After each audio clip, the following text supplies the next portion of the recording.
Olá, eu sou Ana Clara e juntamente com minha colega Fernanda e nosso professor orientador Juliano, nós desenvolvemos essa pesquisa de iniciação científica chamada Transtornos Alimentares e Sofrimento Psíquico na Contemporaneidade, onde nossos objetivos foram investigar esse fenômeno atualmente, buscando compreender a lógica subjetiva e os significados da recusa do alimento na anorexia.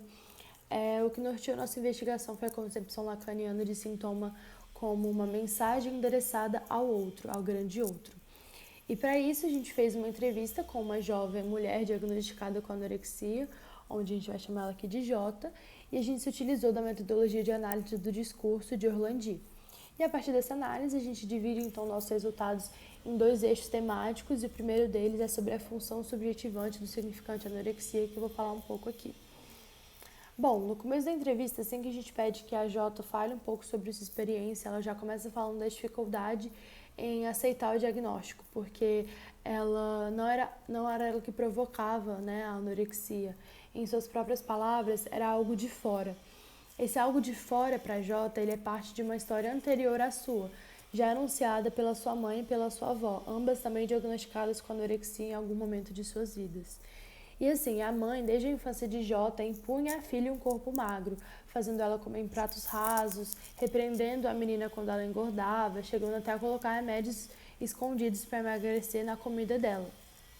E assim, a palavra anorexia, esse significante de anorexia, ele era mascarado.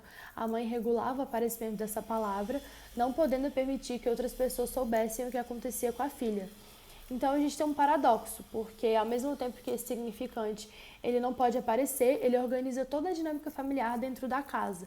Ele pode ser considerado como o que Lacan chama de significante mestre, porque ele orienta e rege todas as outras cadeias de significante do sujeito.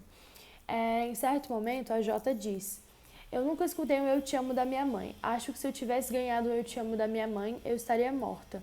Aqui a gente pode perceber como esse significante oferece a Jota um reconhecimento dentro de sua estrutura familiar, principalmente demandando afeto à mãe. E o lugar que a mãe ocupa nessas dinâmicas familiares, nessas dinâmicas subjetivas de Jota, chama a nossa atenção para um caráter transgeracional do sintoma, que é um segundo ponto que a gente vai abordar aqui, que é a discussão acerca do estatuto do corpo e sua função de transmissão dos sintomas familiares, que a Fernanda vai falar um pouco agora. Olá, eu sou a Fernanda e eu vou falar um pouquinho sobre os desdobramentos a partir do nosso segundo eixo de análise, que, como a Ana acabou de falar, é o eixo que buscava evidenciar um pouco do estatuto do corpo na anorexia, tentando entender justamente esse caráter transgeracional do sintoma da nossa entrevistada, né? Isso porque, durante a entrevista, ela nos contou que ela entendia que esse transtorno alimentar era algo vindo de fora, justamente porque ela não reconhecia a sua própria imagem como gorda ou precisando emagrecer. Ela entendia que isso era uma demanda que vinha da sua mãe, que impunha a ela esse ideal estético, né?